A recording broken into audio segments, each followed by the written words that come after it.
ሁል ጊዜ ሽንገላን በሐሳብ ደረጃ ነው ማፍረስ ያለበት። እዚህ ጋር ፕሮሰስ የተደረገ ነገር እግርህንም እጅህንም ሁለንተናህን ያዘዋል። ቀጥሎ አክት ስታረገው ነው የምትገኘው። ይፍረስ ብያለሁ ብለ አታፈርሰው። የምትከላከሉት ነቅታችሁና ራሳችሁን ገዝታችሁ ነው። በክርስቶስ ያገኙት ህይወት ነው ታርጌቱ። ሰይጣን ጥላውን ከሆነ ጊዜ በኋላ የሚያገኘውና የሚያጣው አይደለም የሰይጣን ቢዝነስ። ሐሳብን ወርውሮ አይምሮ ውስጥ የሚከተው እርሱ የሚውጠውን ፈልጎ እንደሚያገሳ አንበሳ ወዲህ ወዲያ ይላል። ደስ ከሚለኝ ጸሎት መካከል አንዱ በጣም ስለሚያበሳጨን ገድያል እንለዋለን። ሩቅ ሳትሄድ እዛ ጋር ይጠብቃል። አርጃል። ልክ ነው። ጸሎቱ በጣም አቃጥሎት ነው። ሰው ግብግብ ነው የሚያደርግህ። ስራው ነው። አይሞትም። ሁለታችንም ካለን ባትል ፊልድ አለ። ባትል ፊልዱ ማይንድ ነው። አየህ፣ እዚህ ጋር ነው ሰይጣን የሚመጣው። እግዚአብሔርም ዓለምን የሚቀይረው ይሄን ይዞ ነው። ሰይጣንም ታርጌት ፉሊ ምድርን የሚያበላሻት ይሄንን ይዞ ነው። የመጀመሪያውን አዳም ነግሬያቸዋለሁ። ገፍትሮ አይደለም ያስወጣው፣ ነግሮ ነው ያስወጣው። ሐሳብ ተቀበለ፣ ሰውየው ያስተናገደ። ይሄ ነው ዋናው። አዞ የሚያወጣው ይሄኛው ነው። አይምሮአችሁን ጠብቁ። እስቲ አሜን በሉ። ስለዚህ ሽንገላን የሚያስተናግድ ሰው ቀጥሎ የሚያስተናግደው ኃጢአትን ነው። ሽንገላን የሚያስተናግድ ሰው የሚመጣውን ሽንገላ እንደ እግዚአብሔር ቃል የማያፈርስ ሰው፣ እንደ እግዚአብሔር ቃል የማይመልስ ሰው፣ ከአይምሮን ከዲያብሎስ ሐሳብ መጠበቅ ያልቻለ ሰው፣ የቀረበለትን በሙሉ የሚያስተናግድ ሰው ቀጥሎ ወደ ኃጢአት ነው የሚገባው። ስለዚህ ሰይጣን የመጀመሪያ ታርጌቱ አንድን ሰው በኃጢአት እንዲወድቅ ማድረግ ነው። ኃጢአት ደግሞ የመጀመሪያ ቀን መዝናኛ ነው፣ የሁለተኛ ቀን ልማድ ነው፣ የሶስተኛ ቀን ባህሪ ነው። ስለዚህ አዲስ ኃጢአተኛ ያስታውቃል። አዲስ ኃጢአተኛ እኮ ያስታውቃል። ንስሐ ገብቶ አይጠግብም። ማረኝ ማረኝ ማረኝ ማረኝ ይላል። ደምህን በላይ ላይ ያረግ ብዙ የማይጠራው ነገር የለም። ምሮሃል እያልከው ማረኝ ማረኝ፣ ሲደግምስ ይምረኛል ይላል። በሶስተኛ ደረጃ ላይ ሲደርስ ጥቅስ ነው የሚፈልግለት ለኃጢአቱ። ሰምታችሁኛል? አጽድቆ ቸርች ለማምጣት ነው የሚታገለው። ኃጢአትን በእውቀት ለመስራት ይታገላል ማለት ነው። ስለዚህ አሁን ይሁዳ እየተፈተነ ብቻ ሳይሆን ኃጢአትን በጣም በእውቀት እየሰራት ነው። ሽንገላ ቀረበለት፣ ሽንገላ ይላክለታል። የተላከለትን ሽንገላ ይቀበልና ያስተናግዳል። በጣም ብዙ ጊዜ ደጋግመን የምናነሳት ያቺ ሽቶ ኢየሱስ እግር ላይ የሰበረችው ሴት አንደኛ ኤክስፖዝ ያደረገችው እኮ ይሁዳን እኮ ነው ያጋለጠችው። እሷ አምልኳን አቀረበች፣ ሰውየውን ግን ወደ ብርሃን አመጣችው። ለድሆች አዝኖ ሳይሆን ሌባ ነበር አለ ጌታ ኢየሱስ። እና ግራውንድ አለው። መጨረሻ ላይ ሰይጣን የመጣው ማቴዎስ ጋር አይደለም። ማቴዎስ እኮ ቀራጭ ነው። ፕሮፌሽናሊ እኮ ቀረጥ ሰብሳቢ እኮ ነው። ከገንዘብ ጋር እኮ ነው ህይወቱ ማቴዎስ። ይሁዳ የመጣው ግን ሰይጣን ማቴዎስ ጋር አይደለም የመጣው፣ ይሁዳ ጋር ነው የመጣው። ማቴዎስ ከገንዘብ ላይ ተነስቶ ቢመጣም እላዩ ላይ ገንዘብን መውደድ ስለሌለው በዚህ ቴምት አድርጎ ሊጥለው እንደማይችል ያውቃል። ይሁዳ ምናልባት ባክግራውንዱን እኔ አላቅም፣ ከገንዘብ አካባቢ የመጣ አልመሰለኝም። ቢመጣ ኖሮ ቀራጩ ብሎ ታክስ ኮሌክተር ነው ብሎ ይጽፍልናል። ሰውየው ግን ገንዘብን መውደድ ላይ ያውላል። ስለዚህ ሰይጣን መጨረሻ ላይ ሲመጣ ህጋዊ መቆሚያውን ፈልጎ ነው የመጣው። ይሁዳ ጋር ነው የመጣው። ይሁዳ ጋር ሲመጣ ኦሬዲ በብዙ ሽንገላ እየተቀበለ እያስተናገደ ልምምዱ ሩቅ ስላስኬደው ዛሬ መጣለትን መሲህን የመሸጥ ጥያቄ እምቢ ማለት አልቻለም። መሲሁን እንሽጠው ሲባል እሺ አለ። በምን ያህል ሲባል በ30 ጥሬ ብር። የገንዘቡ ብዛትና ማነስ አይደለም፣ ገንዘብን መውደዱ አማውንቱ አይደለም። 1 ብር ሊሆን ይችላል። እግዚአብሔር የኃጢአት ሁሉ ስር የሆነውን ይሄንን ከህዝቡ ህይወት ላይ ለዘላለም ይንቃል። እግዚአብሔር በቅዱስ ቃሉ ከዚህ ነፃ ያወጣል። እና ሁል ጊዜ ሽንገላን በሐሳብ ደረጃ ነው ማፍረስ ያለብን። በሐሳብ ደረጃ ካላፈረስ ነው እዚህ ጋር ፕሮሰስ የተደረገ ነገር እግርህንም እጅህንም ሁለንተናህን ያዘዋል። ቀጥሎ አክት ስታረገው ነው የምትገኘው። በጣም በትህትና በጣም ብዙዎቻችሁ እየጻፋችሁ ነው። በትህትና አጠገባችሁ ያለው ሰው ሽንገላን በሐሳብ ደረጃ አፍርሰው በሉት። ይኸውላችሁ ስሙኝ፣ ፕሮሰስ መደረግ ከጀመረ ተቃውመህ ይፍረስ ብያለሁ ብለህ አታፈርሰው። ባለፈው ነግሬያችኋለሁ። ሰይጣን ወደ ጌታ ወደ ኢየሱስ ክርስቶስ ይልክ የነበረው ሐሳብ ነው። ጌታ ኢየሱስ ክርስቶስም ጭንቅላቱን ይዞ አይደለም የጸለየው፣ የእግዚአብሔርን ቃል የነገረው። ሰው በእንጀራ ብቻ አይኖርም። መልሱ ይሄ ነው። ጌታ አምላክን አትፈታተን ተብሎ ተጽፏል። ለጌታ ለአምላክ ስገድ እርሱን ብቻ አምልክ ተብሎ ተጽፏል። ከዚህ ውጪ ጌታ ኢየሱስ ክርስቶስ ስሜታዊም አልሆነም፣ ልምምዱንም አላወራም። አታቀኝም እንዴ እኔ እኮ የእግዚአብሔር ልጅ ነኝ አላለውም። ነው እኮ የመለሰለት ግን ሰው በእንጀራ ብቻ አይኖርም። ነግሬያቸዋለሁ። ዲሴፕሽን ላይ ሮያሊቲ ሳይሆን ሎያሊቲ ነው። እኔ እኮ የእግዚአብሔር ልጅ ነኝ፣ ኖ ዌይ። ያ ቃል ሰይጣን አትንገረው። የሚጠይቅ ስለማያውቅ አይደለም፣ ቀጥሎ ፕሮግራም ስላለው ነው። አንድ ቃል ልንገራችሁ። አንደኛ ጴጥሮስ ምዕራፍ 5 ላይ ጻፉ እንዳይጠፋባችሁ። ቁጥር 8 ቃሏ እንደዚህ ነው የሚለው፣ እንግዲህ ንቁ፣ ራሳችሁን ግዙ፣ ባለጋራችሁ ዲያብሎስ የሚውጠውን ፈልጎ እንደሚያገሳ አንበሳ በዙሪያችሁ አይልም ወዲህ ወዲያ ነው የሚለው። ክብር ለኢየሱስ ይሁን። ጴጥሮስ እንግዲህ አለ ንቁ አላቸው። የአንደኛ ጴጥሮስ ተደራሲያን ማለት ጳንጦስ፣ ገላትያ፣ ቀጳዶቅያ፣ እስያና ቢታንያ እነዚህ 5 ከተሞች ላይ የተበተኑ ወገኖች ናቸው እና በጣም በተለያየ አይነት መንገድ ህይወታቸው በመከራ ማለት ነው ለወንጌል በመጽናት በብዙ መከራ ውስጥ ያለፉ ሰዎች ናቸው። አንደኛ ጴጥሮስ በሙሉ ራሱ የተጻፈው ከደጅ ለሚመጣ መከራ አማኞች ሊኖራቸው የሚገባው ምላሽ ነው እና ስለ ኢየሱስ ክርስቶስ መከራ ስትቀበሉ ደስ ይበላችሁ ይላል። ለምን ሲሉት የክብር መንፈስ የዛን ጊዜ በእናንተ ላይ ያርፋል። ስለሚመጣ ቻሌንጅ እና በዛ መካከል በጽድቅ ስለመቆም ነው እየቀረበ ያለው ደብዳቤው ራሱ ማለት ነው። በጣም ጠጣር ነው ደብዳቤው። ሰሞኑን ጴጥሮስን እዚህ እንደምናንገላታው አይደለም ደብዳቤው ባይዘው ሰውየው እንደ ስሙ ነው ባይዘው ሶሊድ ሮክ ነው ደብዳቤው። ጠጣር አለት ነው ደብዳቤው። እንዲች የምትነካ አይደለችም። በጣም ከባድ ሰው ነው። ደግሞ ኢየሱስን በአካል ያውቃል። መንፈስ ወርዶበት ከበራለት በኋላ አለት ሆኗል። ሸምበቆነቱን እያነሳን ነው እኛ። ወዲያው እንደዚህ አላቸው፣ እንግዲህ ንቁ አላቸው። ቅዱሳን ናቸው። ደብዳቤው ሲነበብ እንግዲህ ንቁ አለ። ቀጥሎስ ራሳችሁን ግዙ ወይንም በመጠን ኑሩ ሲል ለምን ባለጋራችሁ ዲያብሎስ የሚውጠውን ፈልጎ እንደሚያገሳ አንበሳ ወዲህ ወዲያ ይላል። የምትከላከሉትን ነቅታችሁና ራሳችሁን ገዝታችሁ ነው። ባለጋራ የሚል ቃል አለ። ባለጋራ ማለት ጠላት ማለት ነው አይደል? ቀጥታ ትርጉሙ አድቨርሰሪ ነው፣ ጠላት ማለት ነው። አንድ ቃል ልንገራችሁ። አንቲዲኮስ የሚል ቃል ይጠቀማል። አንቲዲኮስ ማለት የጽድቅ ጠላት፣ የቅድስና ጠላት፣ የጽድቅ ጠላት።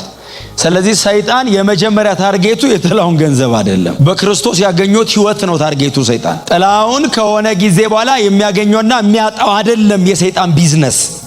ይህንን ህይወት ሰው ከጣለ ሰይጣን ምንም ሊያረገው ይችላል። ምንም ደግሞ አድርጓቸዋል። አንዳንዶቹን ድሮ በክርስትና የነበሩ በኋላ ወደ ኋላ ተመልሰው ዓለም እኮ ዝነኛ ያረገቻቸው እኮ ብዙ ሰዎች እኮ አሉ። የጽድቃችሁ ጠላት ማለት ነው። ጠላት ብቻ ሳይሆን የጽድቅ ጠላት ነው። ሰይጣን የጽድቅ ጠላት ነው የሆነው ዲያብሎስ። ይሄ እንግዲህ መጠሪያው ነው። እንግዲህ ይሄ ስሙ ነው። መጽሐፍ ቅዱሳችን ላይ ብዙ ጊዜ እሱ የተጠቀሰባቸው ስሞቹ በሙሉ ካራክተሮቹ ናቸው አይደል? ባህሪያቶቹ ናቸው። ማንነቱን የሚገልጡ ናቸው። ልክ ዲያብሎስ ደግሞ ሌላ ስሙ ማን ነው በሉት እንጂ ሰይጣን፣ ሻታን አይደል? ሳታን የሚለው the ultimate source of deception ማለት የሽንገላ ሁሉ መገኛና ምንጭ እንደማለት እኮ ነው። የውሸት አባት ነው እንዳለው ጌታችን ኢየሱስ ክርስቶስ ሲነግረን ስለ ሰይጣን የውሸት አባት ነው አለ። ከራሱ ይዋሻል የሚል ጥቅስ አንብባችኋል? ማንም ከራሱ የሚዋሽ የለም እዚህ ቤት ታውቃላችሁ። ገጥሞ ነው የሚዋሸው ሰው። የሆነ ነገር አድርጎ ነው ሰው የሚዋሸው። ህይወት ውሸት መፍጠር የሚችል የለም እዚህ። ሰይጣንስ ክሪኤተር ነው። ከራሱ ይዋሻል፣ ከምንም ውሸት ያመጣል። የውሸት አባት ነው። ስሙ ነው እኮ the ultimate source of deception ነው ሳታን የሚለው ስም። ዲያብሎስ የሚለው እኮ ዲያቦሎስ ነው አይደል? ዲያቦሎስ ነው። ዲያሞር ነው። ቦሎስ ሐሳብ ነው። ሐሳብ ወርውሮ አይምሮ ውስጥ የሚከት እንደማለት ነው። ሐሳብን ወርውሮ አይምሮ ውስጥ የሚከተው እርሱ የሚውጠውን ፈልጎ እንደሚያገሳ አንበሳ ወዲህ ወዲያ ይላል። የሚያገሳ አንበሳ ነው አይደለም? እንደሚያገሳ አንበሳ as a roaring lion ምን ማለት መሰላችሁ? ይሄኛው ሐሳብን ወርውሮ አይምሮ ውስጥ የሚከተነው ነው። እንደሚያገሳ አንበሳ የተመሰለው ምናልባት እናንተ ብዙ ጊዜ ይሄ የናሽናል ጂኦግራፊ ታዩ የለ? አንበሳ እኮ ለማጥመድ ሲመጣ ሁሉንም አያጠምድም አይደል? አንድ ነው ካለው ማጥመድ ከፈለገው መሃል እሱ በአይኑ ያቃዋል። ሲያይ ክፍተት ያለበትን ያይና ብቅ ነው የሚለው። ብቅ ብሎ ድምጹን ሲያሰማ ብትን ሲሉለት ታርጌት ያደረገውን ወይንም በሱ አይን ግራውንድ አለኝ የሚለው ጋር ይሮጣል። ያንን ለመያዝ ሲሮጥ እኮ አጠገቡ እኮ የሱ አይነት እኮ ያልፋል። እነዚህን አያጠምድም። ለማጥመድ ከሞከረ ሊገሉት ይችላሉ። ባይዘው እነዚህኞቹ ቀንድ ምናምን ሊኖራቸው ይችላል። ስለዚህ ያቃዋል። እሱ ክፍተት ያያል። እንደሚያገሳ አንበሳ የሚውጠውን ፈልጎ የሚለው ሽንገላ ነው የሚልከው ነው። ሲልክ ብዙ ክርስቲያን እንደ እግዚአብሔር ቃል ነው ይላል። የተወሰነስ ሊቀበለው ይችላል፣ ብቅ ብሎ ያያል። ከዛ ታርጌት አድርጎ እዛ ሰው ላይ ይደክማል ማለት ነው። ለዛ ነው ጴጥሮስ እንደሚያገሳ አንበሳ የሚውጠውን ፈልጎ ወዲህ ወዲያ ይላል። እያየ ነው፣ አያርፍም ነው። ሰይጣን አይሞትም። ነግሬያቸዋለሁ። እኔ ደስ ከሚለኝ ጸሎት መካከል አንዱ በጣም ስለሚያበሳጨን ገድያለሁ እንለዋለን። ከዛስ ሩቅ ሳትሄድ እዛ ጋር ይጠብቃል፣ ይመጣል። አርጃለሁ። ልክ ነው ጸሎቱ። በጣም አቃጥሎት ነው ሰው ግብግብ ነው የሚያደርግህ፣ ስራው ነው። እግዚአብሔር ይገስጸው። አሜን በሉ። አይሞትም። የማይሞት ከሆነ አይ ውጊያው እንዲቆም ወይኔ ወይ ሰይጣን ከዚህ ምድር መሄድ አለብን። ሁለታችንም ካለን ባትል ፊልድ አለ። አሁን ባትል ፊልዱ ደግሞ ባህር ውስጥም አየር ላይም ምናምን አይደለም። አሁን ኒው ቴስታመንት ባትል ፊልዱ ማይንድ ነው። አይ እዚህ ጋር ነው ሰይጣን የሚመጣው። ዓለምን የሚመሩት እኮ ስፖርት የሰሩ ሰዎች አዎ፣ በእርግጥ ግን ጭንቅላታቸውን የተጠቀሙ ናቸው ዓለምን የሚመሩት። በጣም በር የማያስገባው ጡንቸኛ አይደለም ዓለምን የሚመራው። ቁጭ ብሎ የሆነች እንትን ላይ የሆነች ነገር ከፍቶ እሱ ነው የሚመራው ዓለምን። የዛሬ 20 ዓመት ይላል መሬት እየተሽከረከረች ነው። አሁን ሰሞኑን የሞተ ሰው እያለ ባለፈው ሞቷል። አያወራ፣ አይንቀሳቀስ። የማይሰሩት ማሽን አለ እንዴ? ሳርን የሚሉት ማሽን እንትን ስር ይሰራል፣ የሆነ እንትን ይፈጥራሉ። የማያረጉት ጉድ የለም። ምንም ለራሱ እኮ መንቀሳቀስ የማይችል በማሽን የሚያወራ ሰውዬ። አይ ይሄን ነው የሚያዘው። እግዚአብሔርም ዓለምን የሚቀይረው ይሄን ይዞ ነው። ሰይጣንም ታርጌት ፉሊ ምድርን የሚያበላሻት ይሄንን ይዞ ነው። የመጀመሪያውን አዳም ነግሬያቸዋለሁ። ገፍትሮ አይደለም ያስወጣው፣ ነግሮ ነው ያስወጣው። ሐሳብ ተቀበለ፣ ሰውየው ያስተናገደ። ይሄ ዝም ብሎ ጌጥ ነው ብያቸዋለሁ። ዝም ብሎ ቢኖር ጥሩ ነው። ዝም ብሎ ጌጥ ነው። ይሄ ነው ዋናው። አዞ የሚያወጣው ይሄኛው ነው። አይምሮአችሁን ጠብቁ እስቲ አሜን በሉ። በተለይ አዲስ ኪዳንማ አዲስ ኪዳን እኮ የእንደው በለዓምና ኤልዛቤል ብሉይ ኪዳን ላይ እኮ በለዓምና ኤልዛቤል እኮ ሰዎች ናቸው። ሰዎች ማለት እከሌና እከሌ ተብለው በዘመናቸው የኖሩ ሰዎች። አዲስ ኪዳን ላይ እኮ ኤልዛቤል እኮ ሐሰተኛዋ ነብይ እኮ ነው ያላት። በለዓምን እኮ ሐሰተኛው አስተማሪ እኮ ነው ያለው። ቁጭ ብሎ የሚደግም አይደለም። የአዲስ ኪዳኑ በለዓም አስተማሪ ነው። ከትምህርቱ ተመለሱ ነው የሚለው። ኤልዛቤልስ እንዴ? ለነገሩ የብሉይ ኪዳኑም ኤልዛቤል ብዙ ባል የላትም። አንድ አካብ የሚባል ባል ነው ያላት። አሴሰነችብኝ ያለው እግዚአብሔር እኮ ከመጣው ሰው ሁሉ ጋር በኃጢአት ትወድቃለች ማለት እኮ አይደለም። ሕዝቤን እስራኤልን ከእኔ ወስዳ ለጣዖት አምልኮ ወሰደችብኝ እኮ ነው። አዲስ ኪዳን ላይስ ቸርች ነው ነብይ ነኝ ከምትሏ ከኤልዛቤል ከትምህርቷ ካልተመለሱ ዲሴፕቲቭ ነው። ሰው አሁን ውጣና ኃጢአት ስራ ቢባል አይሰራም። ኤልዛቤል ሳይወቀስ እንዲሰራ ታስተምረዋለች። ኃጢአቱን ሰርቶት ሲመለስ አይወቀስም። በሰላም ገብቶ ቁጭ ይላል። ምንም አይመስለውም። በእንደዚህ አይነት መንገድ ታስተምራለች አለና ከትምህርቷ ካልተመለሱ እቀጣቸዋለሁ አለ። ከሽንገላ እንጠበቅ። ክብር ለኢየሱስ ይሁን። ስለዚህ ጳውሎስ የሚላቸው የዲያብሎስን የተንኮል ስራ የነ ጳውሎስ በጣም ትልቅ ስጋት ሌላው ነገር አይደለም፣ ሽንገላው። ከሰይጣን አንጻር አዲስ ኪዳን ላይ የተነሱ በጣም ብዙ ጥቅሶች የተነሱልን ከሽንገላ አንጻር። ምናልባት የምታስታውሱ ከሆነ አንደኛ ቆሮንቶስ ላይ ትዝ ይላችኋል። ሰይጣን የብርሃን መልአክ እስኪመስል ራሱን ይለውጣል የሚለው ጥቅስ ሰይጣን እየበረረ ሚካኤልን መስሎ ይመጣል የሚል ትርጉም አይደለም ያለው ጥቅሱ። እንደዚህ አይነት ትርጉም የለውም ክፍሉ። ሐሰት አስተማሪና የእውነት አስተማሪዎችን በንጽጽር አቀረበ ጳውሎስ። የሐሰት አስተማሪዎች የእውነት አስተማሪዎችን እስኪመስሉ ራሳቸውን ይቀይራሉ። ያን ያክል ዲሴፕቲቭ ናቸው ነው። በጣም ተጠግተህ እውነት ውስጥ ተቀምጦ ውስጥ በተቀመጠው እውነት ዲዘርን ካላረካቸው በቀር መለየት እስከማትችል ድረስ አይነን ጨፍነ የስተት አስተማሪ ነው አይደለም አትለየውም። መናፍስት ልለይ ትችላለህ። እንዴ ተጨፍኖ የስተት አስተማሪ አይለይም። የስተት አስተማሪውን የምትለየው ውስጥ እውነትን አስቀምጠ ነው። እውነትን ገንዘብ ያረገ ሰው ነው ውሸትን የሚለየው። ስለዚህ ስታንዳርዱ ያለው ሰውየው ውስጥ ነው። ስለዚህ የሐሰት አስተማሪ ሰው የእውነት አስተማሪን እስኪመስል ድረስ ራሱን ቀይሮ ይመጣል ብሎ ሰይጣንም የብርሃን መልአክ እስኪመስል ከስተት ትምህርት ጋር ነው የተነጻጸረው። ይሄ መዋቅሩን ዘረዝር አነሳዋለሁ። ኒውማቲኮስ የሚባል አንድ አለ። ታርጌት ፉሊ የስተት ትምህርቶችን የሚለቁበት ማለት ነው። አነሳዋለሁ መዋቅሩ ላይ ሃይራርኪ ያለው አለቆች ስልጣናትና የሚለው ውስጥ አለ። ክብር ለኢየሱስ ይሁን።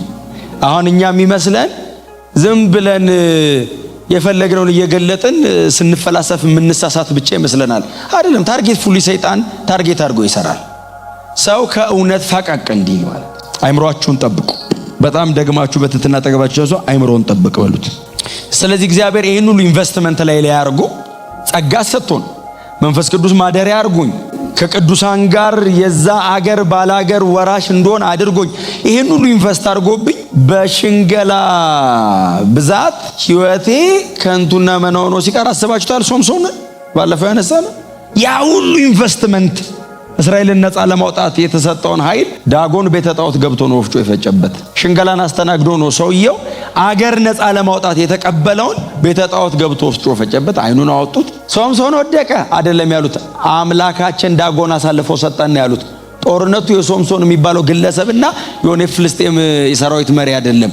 የአማልክት ታረጉት ታቃል። አምላካቸው ተሸነፈ፣ ዳጎን አሳልፎ ሰጠን አሉ። ስለዚህ በጣም ሲሪየስ ነው ጉዳዩ። ክብር ለኢየሱስ ይሁን። በቃ በጣም አሪፍ ናችሁ። በእውነት በጣም ቦግ ብላችሁ ነው የምትሰሙኝ። ስትኖሩም እንደዚሁ ስትኖሩም እንዲነቃ ብላችሁ በፍጹም ንቁ ነው የሚለው መንፈሳዊ ውጊያ ስለሆነ ባይዘዊ በእግዚአብሔር ቤተሰብ ውስጥ ጳውሎስ የኤፌሶን ቸርችን የፋሚሊው ሜምበር አድርጎ ነው የሚያቀርባት እና ባትል ፊልድ ላይ ነው ያለው ቸርች። መሬት ላይ ስለሆነ ያለነው ጦርነት ላይ ነን።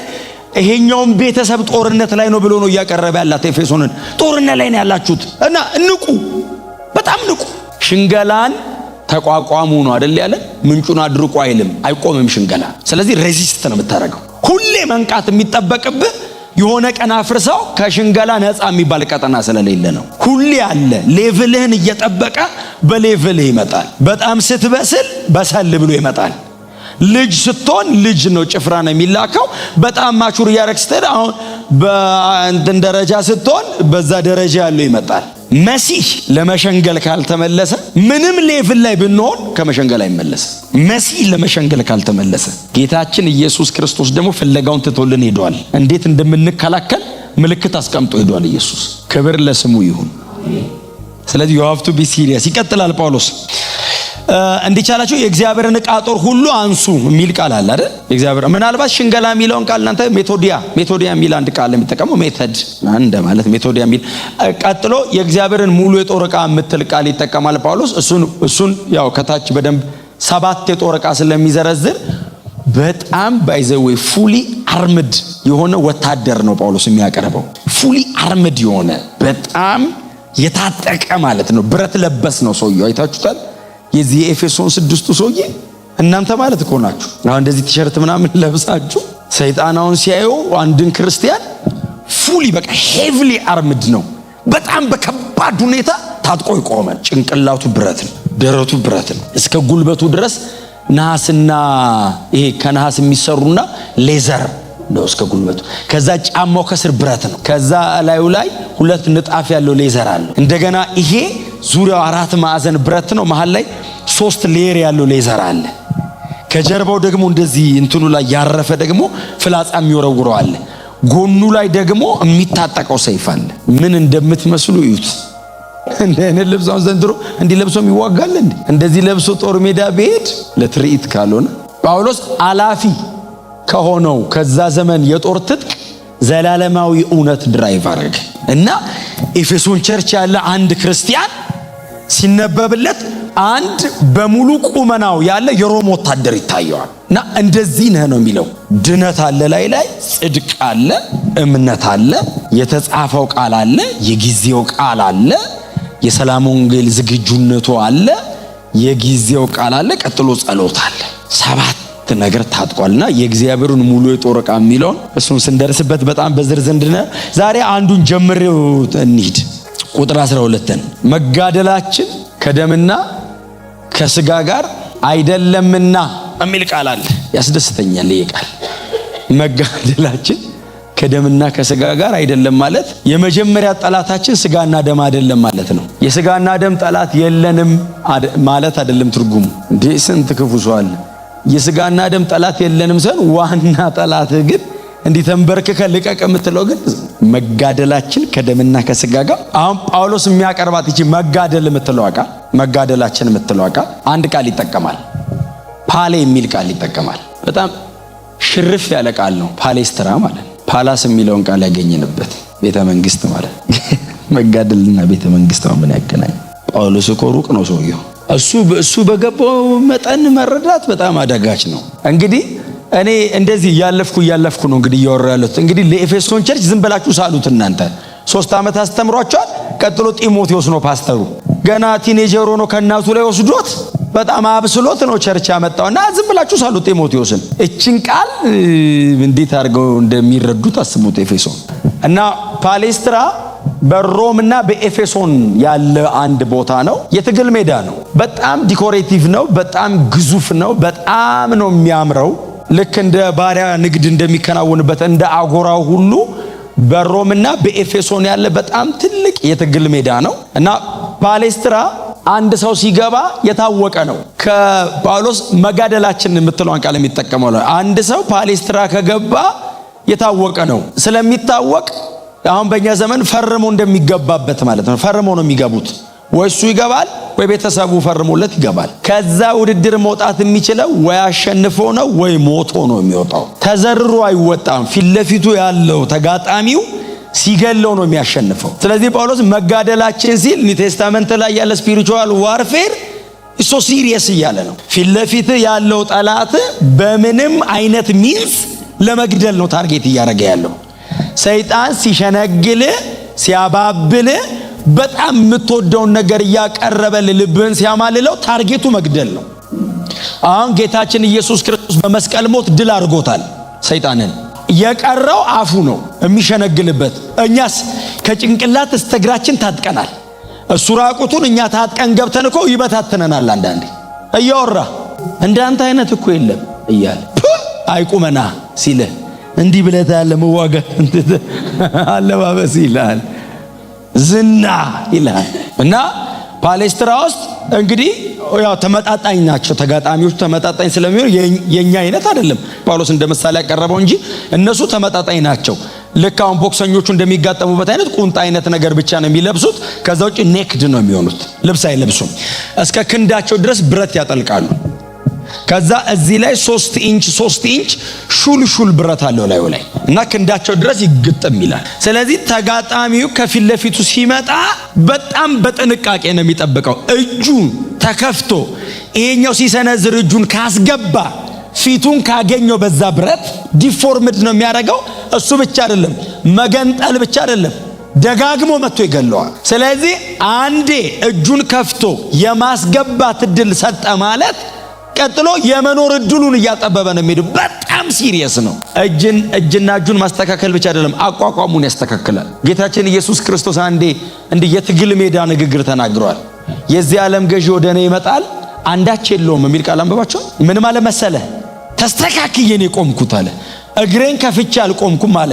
ፉት ሆልድ እግር ማስገቢያ የለውም አለ። እግር ማስገቢያ ካለው ይገለብጣል እና ተዘጋጅቻለሁ አለ። ይመጣል አለና አንዳች የለውም እግር ማስገቢያ ግራውንድ የለውም እስከ መስቀል ጨርሷል። እግዚአብሔር በዚህ ንቃት ይባርከን። አሜን። እግር ማስገቢያ ሰይጣን የሚፈልገው በሽንገላ ነው።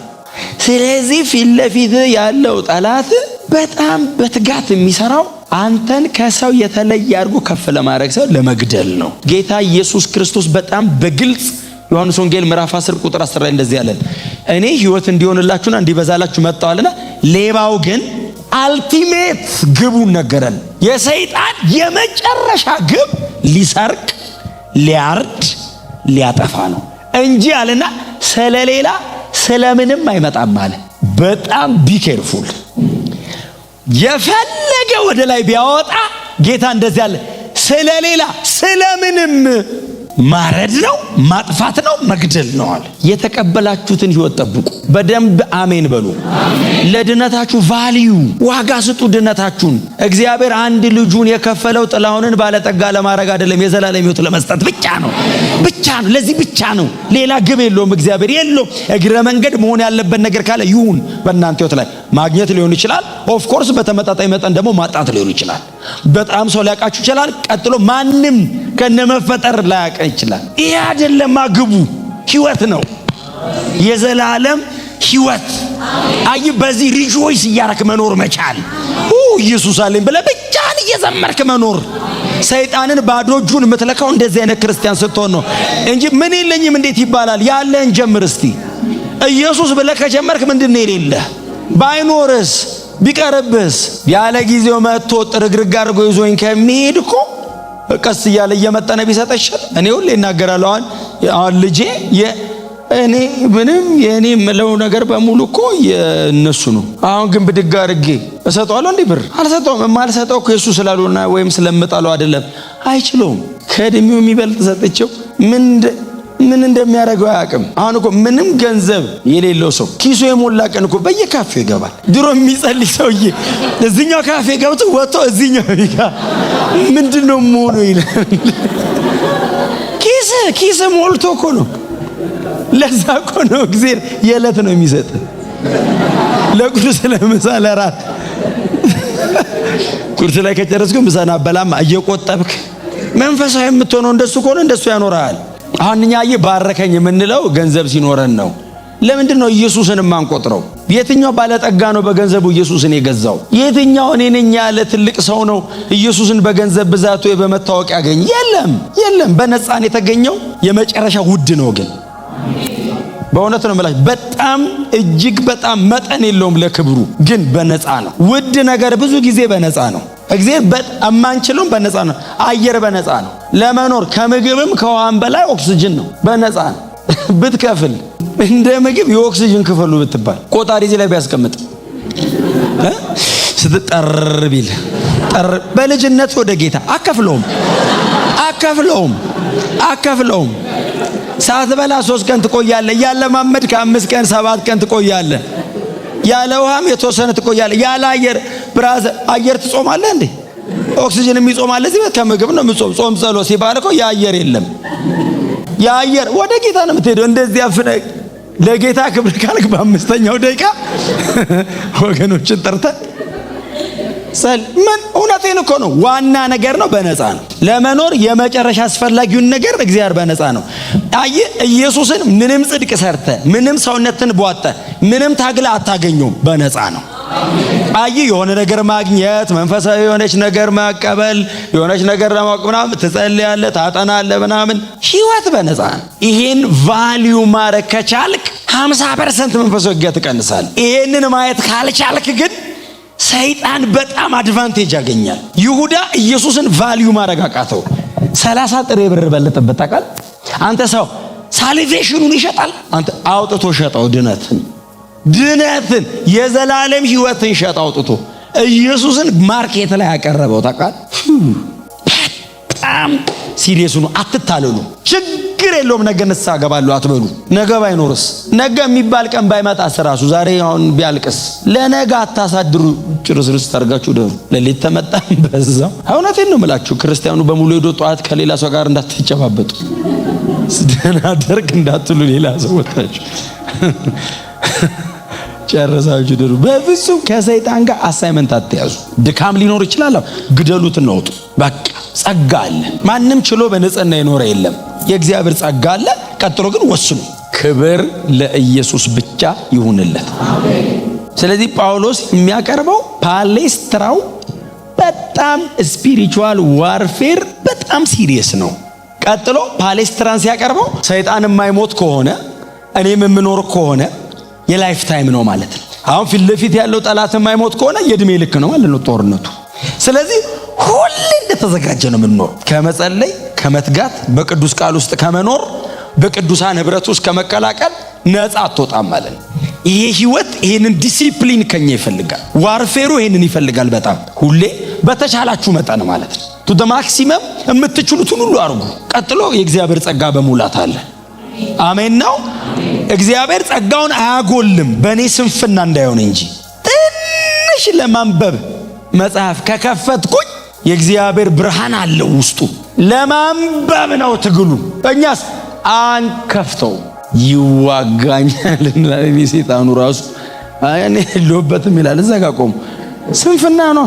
በጣም ራሳችንን ቻሌንጅ እናርግ። እስቲ አሜን በሉ። ክፈተው ብርሃኑን። አንተ አይደለም ራሱ ይሰጣል። እንደ እግዚአብሔር እንኳን ፈልጎ እንደ ያገኘን እኔ እፈልጋለሁ ብየው ከመንገድ ላይ ጎትቶ ያመጣ ፈላጊያችን እኮ ነው። ለእኔ ዘላለም ሕይወት ለመስጠት እኮ ሰው የሆነ አምላክ ነው።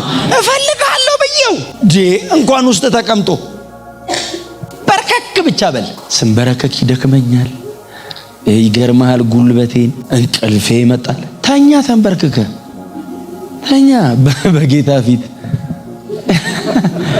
በራእይ ታገለግላለህ። አትሊስት በጌታ ፊት ነህ። ይኸውልህ ምክንያት ሰጥተህ ከመንበርከክ አትጉደል። እለፈው፣ ይድከምህ፣ ጉልበትን ይመምህ፣ መንበርከክ ያርግ። ባዶ መሬት ላይ ስትንበረከክ ሊያም ይችላል። ወፈር ወፈር ያለው ለመንበርከክ ያርግ። እሱም ችግር ነው። ጉልበት ሲሞቅ እንቅልፍ ያመጣል። እውነቴን ነው የምላችሁ፣ የኛ ይበዛል ድካሙ፣ ስንፍናው። እንለፈው። በጣም ቀላል አይደለም ነገሩ፣ ግን አንዴ እስክትታለፍ ነው። አንዴ ከታለፈችና ደግሞ እዚህት ውስጥ ደግሞ ሰው ከገባ አይወጣ። መጸለይ፣ ማንበብ ምናምን ከለመደ ደግሞ ሌላው ህይወት ሰው እንዴት ነው የሚኖረው ትላለህ። ሰው ግን እንዴት ነው እንደዚህ የሚኖረው ነው የሚያስብልህ። የማይጠገብ ደግሞ እጅግ በጣም ብዙ ሀብት አለ እዛ ውስጥ። ጌታ ይባረክ። ትግሉ ሲሪየስ ነው። ስለዚህ መጋደላችን ከደምና ከስጋ ጋር አይደለም። ሊትራሊ ምን ማለት ነው? ከሆነ ጠንቋይ ጋር አይደለም ትግሉ ነው። ከጠንቋዩ ጀርባ ከሚሰራው መንፈስ ዓለም ጋር ነው። ምክንያቱም አንድ ጥቅስ አለ መጽሐፍ ቅዱስ ላይ ያለው ባይዘው ምንድነው? መና እንድትኖር አትፍቀድላት ምንድነው አሳብ የሚል ጥቅስ አለ። ጥቅስ ነው። ሁሌ ነው የምንጠቅሰው እኛ ባይዘው ከዛ ሰፈር የመጣን አንመስልም እኮ እዚህ ሆነን ስንጠቅስ። ከኛ በፊት የነበሩ በሙሉ እኮ አሳብድ እያለ እኮ ሲጻለይ አብደን ነበር። ጠንቋዩማ ድኖ እኮ እዚህ እኮ ተምሮ ተጠምቆ ደቀ መዝሙር ሆኖ እኮ አገልጋይ እኮ ነው የሚሆነው። ከጀርባው ያለው መንፈሳዊ ዓለም ነው ጠላት። ሰውየውንማ ገንዘብ ማድረግ ነው። ለዛ ነው ጳውሎስ መጋደላችን ነው ከደምና ከስጋ ጋር አይደለም። የአርጤምስ ቤተ ጣዖት ውስጥ ያለ አንድ ዴሜጥሮስ የሚሉት ክፉ ሰው አለ። በኋላ ላይ ጳውሎስ እንደውም አልፎ ሄዶ ጌታ እጁን ይስጠው ብሏል። ሰውየው ክፉ ነው፣ ይንቀሉ አይል እጁን ይስጠው አለ። ከፋብኛል። ምን ያህል ቢሰቃይ ነው። ጳውሎስ በጣም ሰው ተሸካሚ ነው። መከራውን አሳየው። 2000 ዓመት ይነበባል ብሎ ያሰባል መሰለኝ። ለጢሞቴዎስ እኮ ነው የእጁን ይስጧልን፣ አንተም ራስን ከሱ ጠብቃ ነው። ዛይፌዞና የሚኖረው ሰውየው አለ አይጠፋም። በሰውየው ላይ አለ ይዋሰዋል እንዴ ጳውሎስ እኮ ኢምፐርሰን ጳውሎስን እስቲ አውጡት፣ ለብቻው ሰውየውን አውጡት፣ አቁሙት። ክፋቱ ልክ አለው እንዴ ሰውየው ብቻውን በጌታ ከመሆኑ በፊት። እስጢፋኖስ እኮ ሲገደል ዋና እኮ ነው በእስጢፋኖስ ልመና የዳነ ሰውዬ። ለዛ እኮ ለሰው እባካችሁ ለምኑ ይላል። ለምን? እሱ ድኖ ነው እንዴ።